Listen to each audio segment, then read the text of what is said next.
Olá, mega seguidores! Hoje a gente vai conversar um pouquinho sobre uma classificação que se chama BIRADS, que a gente usa quando vai laudar ultrassom de mamas, mamografia e ressonância. É uma classificação que o nome vem do inglês, B de breast, I de imaging, R de reporting, and data D system, BIRADS. A gente chama de BIRADS. Essa classificação vai de 0 a 6, então 0 é quando você precisa complementar esse exame, então vamos supor que eu dê 0 na mamografia, às vezes eu posso pedir uma complementação com outras incidências de mamografia, ou quando é uma microcalcificação, às vezes tem pontinhos ali que eu preciso de calcificação, que eu preciso ampliar para ver se são regulares ou irregulares. Às vezes tem um nódulo, que eu não sei se é suspeito ou não, o ultrassom ele pode me ajudar. E a gente pode lançar a mão de uma ressonância, eventualmente, em pacientes com fatores de risco. O fato é que a gente avalia cada caso e dá uma conduta, né? Então, o 0 a gente tem que complementar, o 1 não tem achado nenhum, o 2 é quando tem achados, mas são benignos. Imagina uma lesãozinha de pele que você não vai fazer nada, uma calcificação do vaso que você também não vai fazer nada, e a gente não tem suspeita de câncer, então é um achado, mas é benigno. O 3 é quando a suspeita é muito baixa. Olha, prestem atenção nesse 3, porque a suspeita é muito baixa.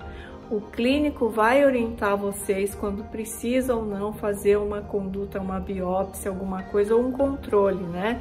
Geralmente a gente classifica como 3 lesões que a gente pode fazer controle. Então, não, eu sei que dá estresse ter uma lesão na mama, é natural que a gente fique preocupada, a gente pense em algum conhecido que teve câncer de mama, a gente já quer sair biopsiando ou tirando mesmo o nódulo, mas quando é 3 é mais tranquilo.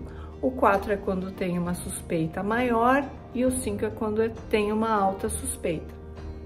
E o 6 é quando a pessoa está fazendo controle, ela já tem o diagnóstico de câncer de mama, já fez uma biópsia, já analisou no microscópio as células do tecido e é um câncer e ela está fazendo acompanhamento.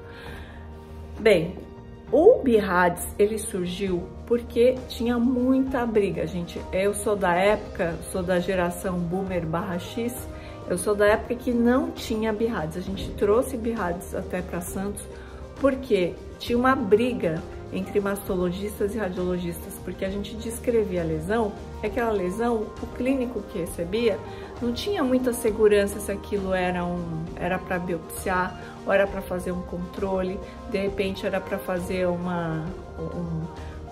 outro exame, né? Então, se é um nódulo na mamografia, eu poderia pedir ultrassom. Então, isso foi ótimo para deixar tudo homogêneo, padronizado. Se você levar um exame de BIRADS que você fez aqui no Brasil para os Estados Unidos, o médico que recebe entende essa linguagem. Isso é muito importante porque não fica dúbio, né? Você já assegura qual é a melhor conduta a ser feita naquela paciente. É lógico que o clínico, o gineco ou o mastologista vai também correlacionar com outros dados, né? Por exemplo, se é palpável aquela lesão, se a paciente tem antecedentes, então a lesão ela não é muito feia, vamos dizer assim, não tem uma cara muito de malvada, só que a paciente tem antecedentes. Então, é uma paciente que você tende mais a fazer uma biópsia, por exemplo, né? Às vezes a paciente ela já teve câncer no passado, então quando surgem novas lesões, você já fica mais preocupado. Então, a gente tem algum contexto dentro dessa classificação. Ela não é vista somente, pura e simplesmente, sem nenhuma associação com achados clínicos e nem com o histórico da paciente. Quando a gente faz ultrassom, a gente avalia, então, se tem alguma distorção, a gente pode avaliar se tem algum nódulo, as características desse nódulo, né? Quando tem o câncer, a distorção é quando o câncer, ele causa um repuxamento, ele pede aquele tecido que está do ladinho do câncer, ele suga como se fosse um ralo, sabe o ralo da pia? ele suga aquele tecido, ele puxa aquele tecido normal na direção desse nódulo, eventualmente. Claro que não é todo tipo de câncer, mas alguns tipos de câncer têm esse comportamento. Então a gente vê se a borda é irregular, na mamografia também, no nódulo a gente vê se o nódulo está bem circunscrito, né? Quanto mais delimitadinho o nódulo, a gente consegue ver o limite entre ele e o tecido adjacente é melhor. Então, se ele tá bem lisinho, é melhor do que quando ele tá especulado, quando ele manda tipo raízes para o tecido adjacente. Então, todas essas características vão fazer a gente classificar de uma maneira que o doutor que esteja recebendo o exame, ele entenda o que a gente quer dizer com aquela classificação.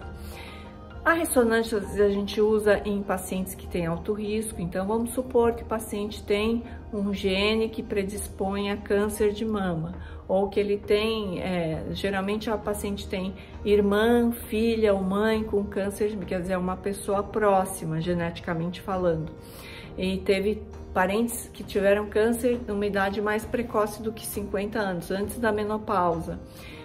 Tiveram, por exemplo, que radiar o tórax por alguma outra doença. Então, são fatores que a gente vai avaliando para ver se aumenta o risco ou não, e eventualmente a ressonância pode ser utilizada.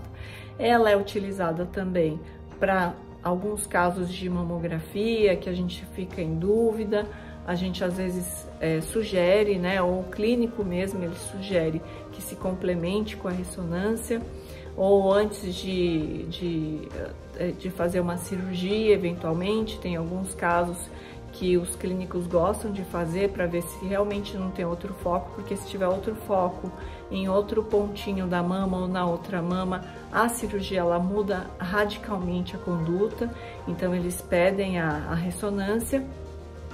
Interessante é saber que a gente tem vários recursos e que o clínico, o mastologista ou ginecologista, é claro que sempre vai ser a pessoa que vai tomar a conduta. A gente é um exame que vai complementar essa conduta, e a gente procura ajudar da melhor maneira possível com os recursos que a gente tem e através dessa classificação que, graças a Deus, padronizou a linguagem e diminuiu muito esse conflito de entendimento, de comunicação. Um mega abraço!